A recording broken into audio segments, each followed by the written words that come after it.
I'm going to read Pocket Full of Colors, The Magical World of Mary Blair, Disney Artist Extraordinaire.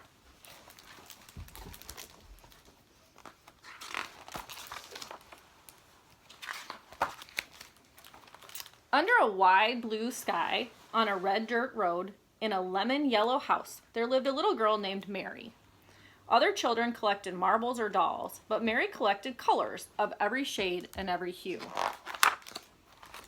One day, Mary's parents announced they were moving out west, and she waved goodbye to the yellow house. Mary tucked her friend Lemon into her pocket.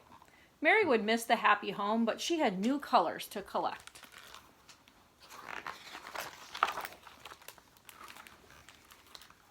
Driving across the sun-bleached desert, Mary spied russet, taupe, and sienna.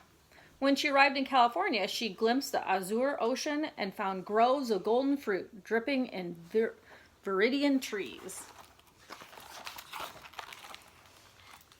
In the city, she discovered steel gray buildings and mauve-tinted skies. Mary opened her sketchbook. She mixed her paints. She would save these shades for just the right time.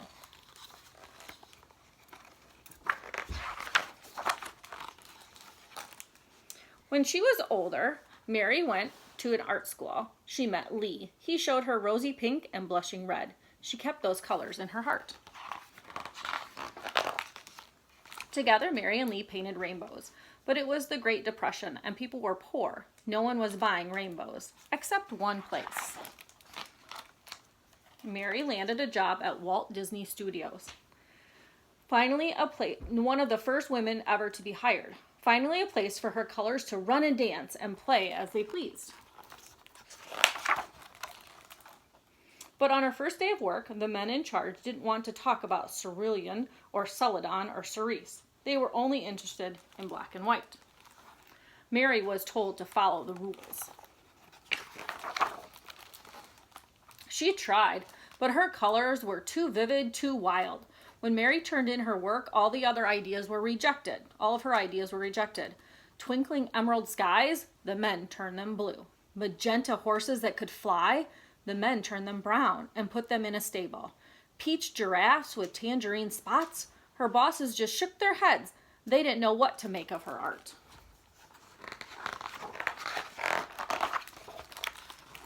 But Walt, the man who owned the company, did. He loved her color so much, he asked Mary to join him on a trip to South America to meet some new colors. Mary delighted in the colors of Brazil, Argentina, and Peru.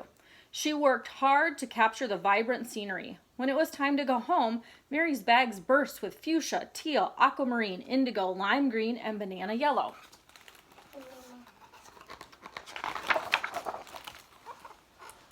After Mary returned to Disney, her concept art for the studio's upcoming films grew even more adventurous as she drew upon the eye-popping shades she observed in South America. Cinderella needed a teal pumpkin coach, and the caterpillar in Alice in Wonderland could be aquamarine, and the mermaids in Peter Pan simply had to be lime green.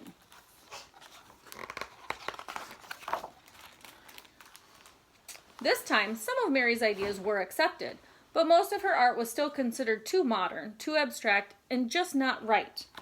Mary's colors encouraged her to leave the men with their black lines and strict rules. So she did. Mary quickly found new work designing advertisements, illustrating picture books for children, and creating sets for plays and television commercials. She enjoyed the freedom of these new jobs, but Mary missed Walt. Then one day, out of the blue, her phone rang and it was Walt. Mary, I have a project for you. I need your wild and beautiful colors. His voice boomed. Walt explained his idea to build a magical ride that would teach people about cultures from around the world. The ride had to be full of color, which meant there was only one person for the job. Mary, you know about colors I've never even heard of before. Mary smiled, and then she frowned as she remembered the rules and the lines and the men in charge who didn't understand her colors or her style of art. There was only one way to answer. Yes, said Mary. But her yes came with a condition. This time Mary wanted to be the one in charge. Walt welcomed her aboard. Mary's paint seemed to sparkle. When she hung up the phone, she had never been to places like China or Morocco or Kathmandu, but her colors had.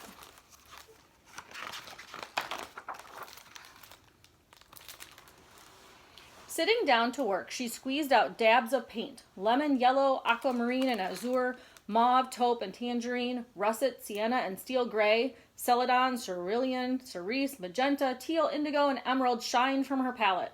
And when she picked up her brush, the colors Mary had so carefully collected all her life took her on a trip around the globe.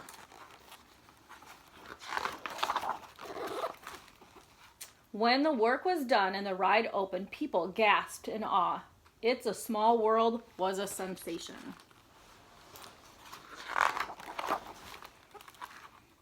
When it was Mary's turn to take the ride, she leaned back in the boat and let her colors wash over her. It was a world of laughter, a world of smiles, and color, color, color everywhere. This, at last, was Mary's world.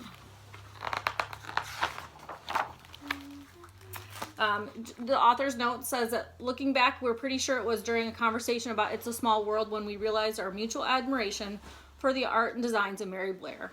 While her whimsically colorful style, found everywhere from classic Disney films to Little Golden Books, is easy to recognize. Not many people recognize her name, and even fewer know about Mary Blair's determination to use her visionary talent to the fullest. So she worked for Walt Disney World and made a lot of cool things. The end. Again, this story was called A Pocketful of Colors, The Magical World of Mary Blair, Disney Artist Extraordinaire.